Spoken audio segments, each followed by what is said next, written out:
जगन्नाथ जी श्री मंदिर छोड़कर जा रहे हैं। पर क्यों? बंगाल में एक भक्त रहते थे, रामदास। उनका नियम था कि हर एकादशी पर वे पैदल बंगाल से जगन्नाथपुरी जाया करते थे। वहां जाकर वे सुबह समुद्र में स्नान करते, महाप्रसाद पाते और फिर रात को शयन आरती के बाद मंदिर के बाहर बैठकर कीर्तन करते। महाप्रभु जगन्नाथ जी उनसे बहुत प्रसन्न रहते थे और उन्हें अपार प्रेम करते थे। धीरे धीरे समय बीता और रामदास वृद्ध होने लगे। अब उनके शरीर में पहले जैसा बल नहीं रहा, लेकिन उन्होंने अपना नियम नहीं छोड़ा। उनका मन अब भी वही था। भक्ति में अटल महाप्रभु जगन्नाथ जी को उस पर दया आ गई। जब अगली एकादशी पर रामदास पुरी पहुंचे और कीर्तन कर रहे थे, उन्होंने नेत्र बंद किए हुए प्रभु का ध्यान लगाया। तभी उनके ध्यान में जगन्नाथ जी प्रकट हुए और बोले, रामदास, तू अब पूरी मत आया कर, मुझे बड़ा कष्ट होता है। रामदास बोले, महाप्रभु, आपको कष्ट होता है इसलिए मैं समझता हूँ कि अब आना ठीक नहीं, पर यदि अगली एकादशी को आप मेरे सामने नहीं होंगे तो मेरे प्राण ही निकल जाएंगे नाथ। जगन्नाथ जी बोले, ठीक है, तो एक काम तो किया जा सकता है जिससे तुझे पूरी भी ना आना पड़े और तू मेरा दर्शन भी कर ले। रामदास बोले, वो कैसे संभव है? जगन्नाथ जी बोले, अगली एकादशी में जब पूरी आएगा तो एक बैलगाड़ी ले आना, मैं भी तेरे साथ चलूंगा तेरे घर, तब मेरा दर्शन कर लेना। प्रेम से दिन भर मुझे ही देखता रहना, मैं तुझे देखता रहूंगा। रामदास बोले, अरे नहीं महाप्रभु, आप तो सुख से विराजो, मैं आ जाऊंगा, मुझे कोई कष्ट नहीं होगा। लेकिन जगन्नाथ जी बोले, अब तो हमने मन बना लिया है, मैं तो तुम्हारे साथ ही जाऊंगा। और वह भी अगली एकादशी पर।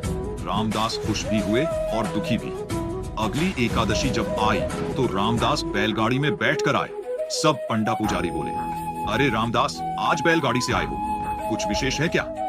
रामदास बोले, नहीं नहीं, बूढ़े बूढ़े हो गए हैं ना, इसलिए रात का समय था, शयन आरती हो चुकी थी। रामदास बैठे थे, प्रतीक्षा कर रहे थे कि कब आएंगे।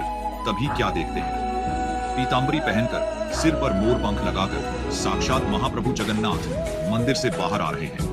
और ऐसे ही नहीं आ रहे, अपने सब अंग वस्त्र एक पोटली में बांधकर रामदास के समीप आ रहे हैं। रामदास ने कहा, फिर सोच लो, चलना है कि रुकना है?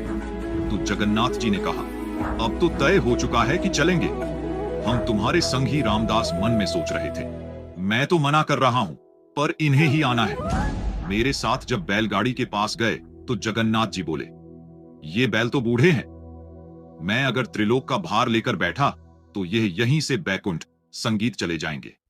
बोले रामदास बोले, अब तो यही मिला, मुझे इसी से काम चला लो। जगन्नाथ जी ने कहा, ठीक है। जैसे ही उन्होंने हाथ फेरा बैलों के ऊपर, वैसे ही दोनों बैल तंदुरुस्त हो गए। जगन्नाथ जी बोले, हटो, हम चलाते हैं, यह हमारी काम की है। रामदास बोले, मैं ही चला लूंगा, आप छोड़ो। जगन्नाथ जी बोले, नहीं, मैं ही चलाऊंगा।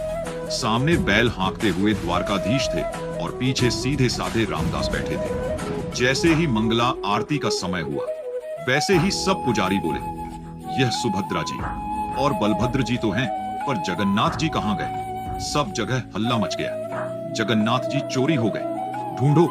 सबका शक गया रामदास के ऊपर, क्योंकि रामदास ही वहां रात भर रहते थे। जगन्नाथ जी को पता चल गया था कि सब पंडा पुजारी रामदास के पास आ रहे हैं, वो अभी पूरी की सीमा से बाहर नहीं गए थे।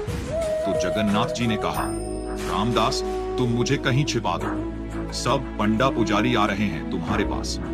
पास में ही एक तालाब था, उसके पीछे एक गुफा जैसी बनी थी। तो रामदास ने जगन्नाथ जी को वहीं छिपा दिया, लेकिन उनकी पीतांबरी का एक कोना बैलगाड़ी में रह गया। सब पंडा पुजारी आए और उनकी तलाशी लेने लगे। तभी वह पीतांबरी का छोर उन्हें दिख गया और बिना कुछ पूछे मारपीट शुरू कर दी। तभी तालाब से आवाज आई, अरे मूर्खों, तुम्हें क्या लगता है मुझे कोई अपनी मर्जी से ले जा सकता है? नहीं, मैं स्वयं चलकर आया हूं। तभी क्या देखा, जगन्नाथ जी के श्रींग से रक्त बह रहा है और पूरा तालाब रक्त मंडित हो गया है। सब बोले, क्षमा कर दो महाप्रभु। महाप्रभु बोले, क्षमा नहीं मिलेगी, जाओ, मेरे भक्त को मारते हो, शर्म नहीं आती। और जगन्नाथ जी रामदास के साथ चले गए। कुछ दिन बाद सब फिर से आए और बोले, महाप्रभु, हमारी रोजी रोटी कैसे जलेगी? अब आप तो चले आए, हमारा पेट कैसे भलेगा? जगन्नाथ जी ने कहा, यही अंतर है मेरे भक्त में और बगुला भक्तों में। फिर बोले, ठीक है, हम अपने भार के बराबर तुम लोगों को सोना दे देते हैं, तो हो जाएगा ना? सब बोले, जगन्नाथ जी, भारी तो खूब है, बहुत सोना मिलेगा। सब बोले, ठीक है। जगन्नाथ जी बोले, रामदास व्यवस्था करो।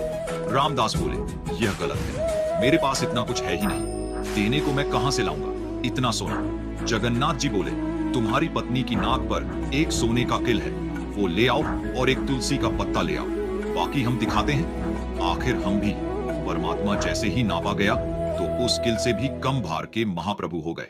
और सब पंडा पुजारी से बोले, जाओ ले लो, अपनी जिंदगी धन चाहिए ना तुम्हें।